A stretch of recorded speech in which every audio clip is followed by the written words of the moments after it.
Всем привет! С вами Таня Генерал. Привезла вас сегодня с собой. Никогда не догадаетесь, где я опять. Это река Педерналес, водопады, национальный парк.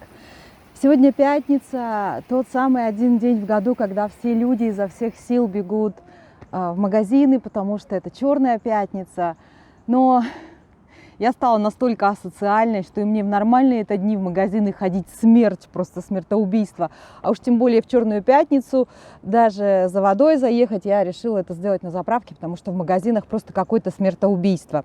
Вы знаете, по последней статистике, конкретно в США, в силу того, что люди насиделись в ограничениях, в пандемии, во всех этих страхах, проблемах и тревожности, в этом году мы просто продолжаем бить рекорды по потреблению. Допустим, праздник Хэллоуин, который праздновался всего лишь месяц назад, он побил рекорды последних 80 лет по количеству денег, потраченных на подарки, угощения, костюмы, декорации.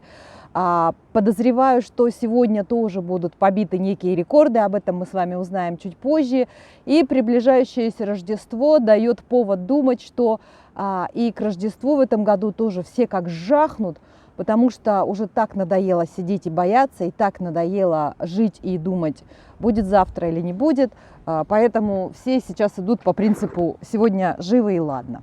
По счастливой случайности, спасибо, конечно же, пандемии, здесь продолжается режим резервации, поэтому количество людей ограничено, несмотря на праздничный выходной день и детские каникулы. Народу сравнительно немного, я почти одна в этом углу, может, вы увидите, там на заднем плане промелькивают какие-то люди, но в основном тут никого нет.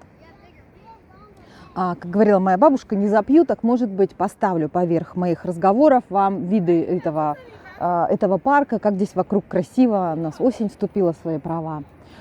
Фу, такое было предисловие на 2 с лишним минуты. Вообще поговорить я сегодня с вами хотела, как вы поняли по теме видео, о том, как жить дальше. Знаете, я заметила, что это такая современная тенденция, новая искренность так называемая, когда люди снимают с себя маски, перестают притворяться тем, в чем они не есть, и показывают всю свою сущность со своими страхами, проблемами, нерешенными какими-то травмами. И я в этом вижу очень хорошую тенденцию к тому, чтобы все остальные, мы с вами, понимали, что даже небожители имеют проблемы, и богатые тоже плачут. Конкретно последний, самый свежий пример, книгу, которую я почти уже дочитала, она называется «Уилл Смит». Написана Марком Мэнсоном про Уилла Смита. Это такая автобиография, написанная в сотрудничестве с профессиональным писателем. И в этой книге Уилл Смит очень много рассказывает о своем детстве, которое у него было вообще не сахар и не мед, очень абьюзивная семья, очень у него был перед глазами постоянно пример. Непонятно, как он такой прекрасный вырос. И очень много он говорит в своей книге о том, что на самом деле за вот этой вот бравадой, за вот этим вот огненным, озорным, зажигательным парнем всегда прятался вот этот вот трус, который не мог противопостоять отцу, когда тот поднимал руку на мать. И у меня примерно такие же сейчас настроения. Я, конечно, не Уилл Смит и даже не близко, но тем не менее... Расскажу вам сегодня о своих всяких там глубинных переживаниях и проблемах. Одна голова хорошо, 100 с лишним тысяч лучше. Может, вы что-нибудь умное мне скажете. А может, услышите что-то свое, и вам куда-нибудь это тоже стрельнет, и вам тоже станет от этого лучше. Я очень устала от темы иммиграции. Я устала и от самой иммиграции, по совести сказать, тоже. Но иммиграция как таковая, она, наверное, у меня уже давно завершилась. И именно поэтому мне очень трудно находить, о чем вам рассказывать, потому что местные реалии стали уже для меня не чем-то необычным, не чем-то новым, а абсолютно моими реалиями. Совсем недавно я встретила молодого человека, который переехал сюда, в Остин, всего лишь месяц с небольшим назад. И на его фоне я абсолютно поняла, что уже я просто выпала из обоймы вот этих вот отцов и матерей иммиграции, которые вещают на YouTube, потому что те вопросы, которые ему непонятны, которые бы, возможно, было бы ему интересно услышать в видео, они либо у меня уже освещены 150 миллионов раз, либо мне уже просто скучно снова на эту тему снимать видео, потому что, уже про это говорили 115 миллионов раз. Как купить машину? Где получить права? Да, господи ты, боже мой, уже вам Google отключили. И, естественно, такие настроения, они не прибавляют мне привлекательности среди такой аудитории. Одна из свежих историй, если вы помните, летом я очень много говорила, и мы сделали наконец-то этот курс, полный курс успешной адаптации в США. И он включил в себя там более 8 часов самой полезной, глубокой, самой свежей информации, которая могла бы серьезно помочь любому человеку, который думает, как ему все это делать и куда ему идти. И одна из участниц курса, которая, это важный момент, она не купила его сама, не выбрала его сама, ей его подарила ее тетя, которая моя подписчица, которая уже здесь давно в США, она подумала, девочка переезжает, будет классно. Мы, в общем, воодушевляли всех в подарок такие курсы покупать, это, в принципе, нормально. Так вот, девочка не заплатила ни за копейки за этот курс, ничего о нем не знала. И все, что она могла сказать мне как обратную связь об этом курсе, это то, что нет никакой подробной информации, как получать пособие, как легализоваться. Ничего конкретно не сказано, сплошная информация о сайтах конкретных организаций, куда идти, обращаться и смотреть по своему району, по своему городу, по своему штату. А мне конкретно, вот я приехала по визе туриста и хочу остаться в США, мне от вашего курса не было никакой пользы. И это было тоже очень показательно, что тема иммиграции, она настолько сложна, чтобы делать по ней какие-то вот такие очень общие видео, очень общие курсы. Каждый из нас имеет свой собственный уровень интеллекта. Как там говорили, птица-говорун отличается умом и сообразительностью. Так вот, мы все в разной степени такие птицы. Кто-то ищет готовых ответов, кто-то думает, что эти готовые ответы для него где-то лежат на полочке. Кто-то идет и методом просто железной задницы высиживает, выискивает, выуживает всю ценную информацию, которая подойдет конкретно к их ситуации. Поэтому, ну что я вам тут распинаюсь и рассказываю, вы сами все знаете, кто куда-то хочет уехать, кому нужно, тот всегда найдет. А кто ищет готовых решений, он на свою задницу тоже найдет себе приключений.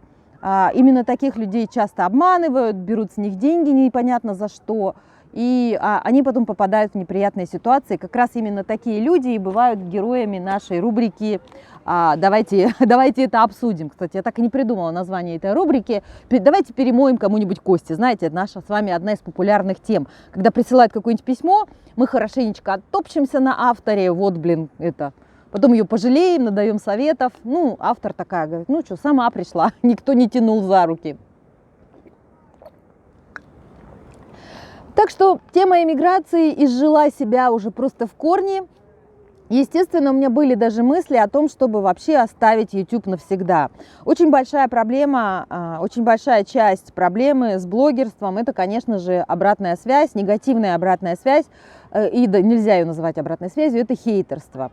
Люди, которые мимо крокодил, бросить какашкой, это вот прям святое. Этот феномен, наверное, уже должен изучаться психологами, и этому уже должны быть, наверное, даже, знаете, диагнозы, как в Америке дают диагнозы всему, и уже потом от этого даже, наверное, начнут прописывать таблеточки. Но пока этого не случилось, каждый из блогеров справляется с этим как может сам.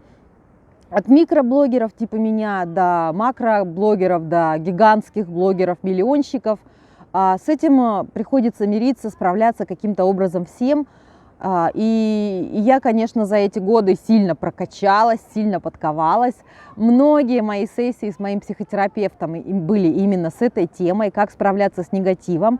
Даже не справляться с негативом, что во мне такое этот негатив триггерит, над чем мне внутри надо поработать, чтобы мнение других людей перестало меня так тревожить, волновать, лишать мотивации, лишать желания работать. И да, это дало свои результаты, дало свои плоды. Сейчас мне, в общем, на все на это глубоко фиолетово, еще и в крапинку. Но, тем не менее, заходить в комментарии я стала с гораздо меньшей охотой, и это тоже дает негативный эффект, потому что я и с нормальными, с вами, с теми, с кем мы единомышленники, с кем нам интересно, кто какие-то узнать хочет какой-то ответ на какой-то вопрос, на который я могу знать этот ответ. Я, к сожалению, эти комментарии сейчас тоже не вижу, потому что не могу. Я вот месяц у меня просто, я эту вкладку с комментариями в своем личном кабинете, я просто ее игнорирую, я туда не хожу, не могу. Интересно так, небо на самом деле на заднем фоне, оно там голубое, с красивыми такими облаками, но в силу того, что камера такая себе не камера, вот получается вот такое серенькое. Ну, поверьте, там красиво сзади. Я так понимаю, что большая часть из вас, вы мне пишете часто в комментариях, в Америку вообще не собираюсь, просто интересно узнать, как они там живут. Кто-то еще пишет, просто интересен ваш стиль жизни. И я подозреваю, что люди, которые действительно ищут им информацию о переезде, об адаптации, как тут все устроено, они составляют наименьший процент на моем канале. Поэтому я подумала, это еще все не точно, я сама еще не знаю, но весь тот опыт, который, конечно же, не пропьешь, который пройден мной за время адаптации, он может быть приложен к любым жизненным ситуациям. Вам не обязательно переезжать куда-то, чтобы проходить вот эти же трансформации, когда вы перестаете быть матерью, ну, например, ваши дети выросли, когда вы перестаете быть женой, например, после многих-многих лет брака вы развелись, когда вы перестаете быть, не знаю, поменяли карьеру кардинально и снова начинающий в свои 40-10 лет. И про разводы, конечно же, и вообще процесс проживания развода. Оказалось, что это такая глубокая тема. Мне оказалось, по ней так много есть что сказать. И, конечно же, процесс проживания разбитого сердца. Ой, про разбитые сердца я теперь могу книгу написать. Ну, про дейтинг, наверное, тоже могу много рассказать, но это не моя самая любимая тема, потому что, как вы понимаете, все истории дейтинга, они тоже вызывают очень много негатива, который неприятно. Я не помню, если в самом начале видео я уже успела поблагодарить вас всех за то, что вы со мной, за то, что смотрите мои видео, за то, что участвуете в жизни канала, за то, что комментируете, за то, что интересуетесь происходящим и отвечаете живо на всякие новшества, как, например, вот это новшество, еще не знаю, куда мы все с вами придем. Но моя идея заключается в том, что я бы хотела трансформировать этот канал из субъективно об Америке просто в канал из жизни одной самостоятельной маленькой женщинки, которая, в общем, живет, шуршит лапами, чего-то достигает, над чем-то работает, справляется как может с обычными жизненными вещами, которые распространены в нашем мире настолько, что, наверное, 90% из вас с этими проблемами сталкивались. И моя идея только в том, чтобы рассказать вам, как это было у меня, что я об этом поняла, что я об этом узнала. Моя страсть к психологии и моя новая квалификация, да, осталось всего 3 недели до окончания 2-го уровня в коучинговой школе, когда я получу уже вообще там невероятный сертификат с золотыми обрезами и начну уже практиковать как лайф-коуч, уже полноценно сертифицированный, невероятно высокого уровня. Так вот, все эти детали и элементы, и мой аналитический ум, и моя страсть окружать себя знающими, умными, полезными людьми, она может послужить в этом очень хорошо, в том смысле, что вы не просто, мы сидим с вами, подперев голову на кухне и перетираем ваши сложности, говорим, ну что делать, жизнь такая. А на самом деле есть что делать, всегда с этим можно что-то делать, и всегда у этого есть какие-то возможности, чтобы сделать вашу жизнь лучше. И другой момент, мой возраст. Да, мне скоро 50, совсем уже скоро, 40-10, как я говорю. И я бы хотела быть рупором перестройки, господи, что я несу. Я бы хотела быть для вас примером, для всех тех, кто думает, что в 35 лет жизнь уже закончена, в 40 лет уже что-то поздно менять. Оказывается, что даже в 50 не поздно что-то еще менять. Если помните, например, одна из последних кардинальных перемен, я поменяла цвет волос. Но я не говорю про покупку дома, как человеку, у которого никогда ничего своего не было за всю жизнь, в Советском Союзе, в России, нигде никогда. Ну, просто такая, так я дом куплю. Вот. То есть у меня на этот счет, мне кажется, тоже есть определенный опыт, и я могу быть для кого-то примером для подражания, воодушевлением. Плюс, как я в начале этого видео уже упомянула, вот эта новая искренность, вот эта способность быть уязвимой, способность быть собой, способность открываться и рассказывать вам не только о всем прекрасном, ой, смотрите, какие здесь водопады, но и о каких-то вещах, которые меня огорчают, с которыми я столкнулась и пока не знаю, что с этим делать. Они тоже очень сильно помогают всем зрителям чувствовать себя нормальными. Не только я один переживаю вот такую вот проблему, я не урод и не поломанный, оказывается, это нормально, с этим сталкиваются все. Мое последнее открытие – это баланс между вкалывать и давать себе отдыхать и делать ничего. Может быть, вы заметили, за последний год регулярность видео существенно снизилась, Видео я делаю, можно сказать, задней ногой. Вот пришла, тут что-то наболтала. Потому что в этот год я отключила режим «к черту все бери и делай» и включила режим вообще «все пофиг», режим пофигизма. Знаете, такая дзеновская тема, когда что воля, что неволя, все равно. Отчасти этому, конечно же, причиной всеобщая вот эта тенденция мировая, когда мы все с вами под страшным давлением и стрессом впадаем в такую вот уже апатию от неизвестности, от того, что будет дальше. Отчасти это было, конечно же, выгорание, когда многие-многие годы работы на YouTube не принесли желаемых плодов. Ну что, конечно же, мне мечталось, чтобы YouTube стал моим основным источником, моей главной работой, основным источником дохода. Но что-то где-то, видимо, пошло не так. Так этого и не случилось. И отчасти влияние, конечно же, это современные тенденции. Все гуру, кого вы знаете, вот кто сейчас вам только в голову придет, Зиг Заглер, Тони Роббинс, Рон Хаббард, кто угодно, они все проходили этот этап. От момента, когда паши как лошадь и все у тебя будет, они все проходили этап, что заботься о себе, прислушивайся к своему телу, дай себе отдохнуть, дай себе расслабиться. Знаете, есть такое английское слово decompress, отжаться. И я думаю, что на русский его правильнее всего было бы перевести «выпустить пар». Так вот, на такое выпущение пара нужно нам не один вечер, не один месяц отпуска, а много-много-много времени, вот реально, пока вы сами не поймете, что вы разжались, что вы выпустили весь этот пар. И вот такой у меня был этот год, когда я на все положила вот этот самый детородный орган с прибором и просто делала ничего. Сказать, чтобы это сделало меня счастливее, зависит от того, что мы определяем счастьем. Я была в удивительном покое и в такой гармонии с самой собой. Я потолстела. Эти 10 фунтов мне еще аукнутся. Это именно их сейчас я и отрабатываю каждое утро на своих всяких тренировках. Я многое поняла про суетность мира, про то, что многие вещи уже есть, и зачем это все вот снова, зачем? Вот это перепроизводство, вот изобилие какой-то ненужности, чрезмерности. Но при этом я поняла еще одну важную вещь, что ощущение побежали, чего-то не хватает, еще не доделано, оно является двигателем прогресса.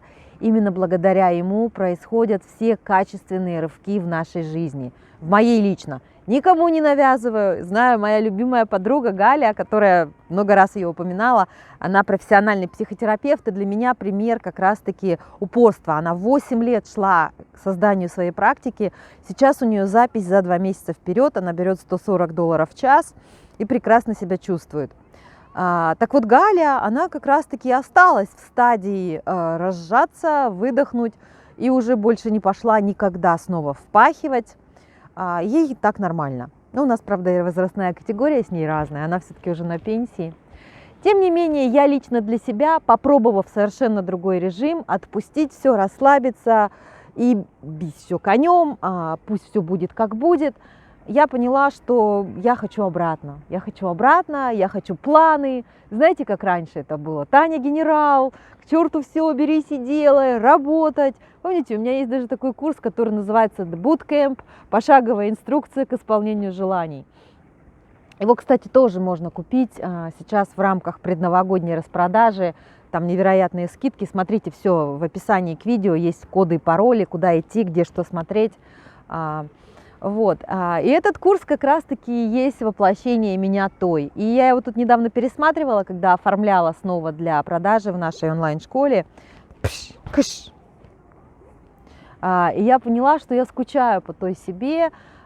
И мне кажется, сейчас, благодаря этому году ничего не делания, я пришла вот к пониманию, как же найти этот баланс для себя. И я знаю теперь, благодаря году в коучинговой школе, как помочь вам. Органично, экологично, ничего не навязывая, помогая вам нащупать ваш собственный путь. Поэтому я подозреваю, что следующее направление канала на ближайшие несколько лет, пока мне это интересно, и вы будете со мной, будет, наверное, вот про это слово, очень оно мне нравится, self-development. В русском языке, наверное, это бы было самопостроение, что ли. Надо подобрать красивый термин. Все-таки наш русский язык очень богатый, емкий, красивый, и им можно объяснить в словосочетании или в одном предложении любое глубокое понятие, разностороннее понятие. Надо просто мне над этим подумать. Ну и вы тоже со мной подумайте.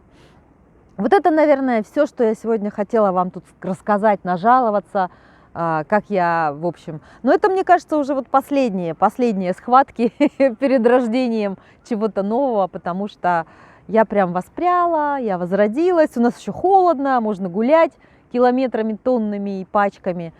Все благополучно разрешилось, очистилось в личной жизни. Все эти непонятные затянувшиеся отношения, которые, помните, в августе мне подложили свинью кто-то из подписчиков, когда моему тогдашнему бойфренду, с которым мы уже там обсуждали съезжаться, жениться, они там нашли его в соцсетях, написали ему всем бочек арестантов какую-то жалобу на меня, кляузу накатали.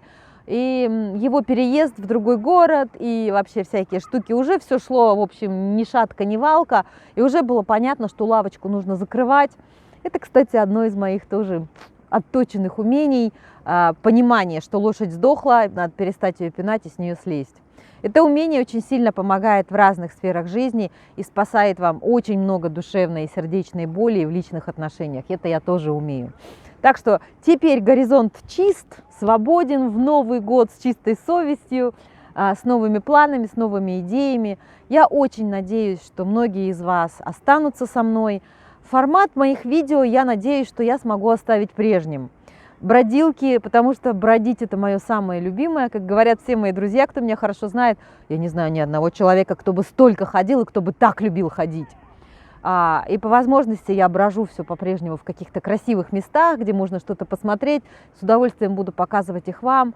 Ну, а американская часть во всех этих историях, наверное, будет присутствовать каким-то образом, поскольку живу я здесь, слушаю я в основном все материалы на английском языке, книги читаю на английском языке. Кстати, тоже полезное, воспользуйтесь мной. Я буду вашим рассказчиком всяких книг на английском языке, которые еще не переведены. Допустим, самая первая, вот, лежащая на поверхности. Хотите, я вам перескажу книгу про Уилла Смита? Хотите? Напишите в комментариях. Я пошла бродить дальше. Спасибо вам большое, что вы посмотрели это видео. Я обещаю, что я прочитаю комментарии все к этому видео. Буду плакать, бояться всяких троллей, злобностей, но надеюсь, что их будет мало, потому что очень хочу пообщаться с вами, с теми, кому действительно интересно, нужно и полезно. Ну и последний момент, конечно же, меня очень... Какое слово подобрать сюда, когда вы говорите «мотивирует», а какой антоним к слову «мотивирует»?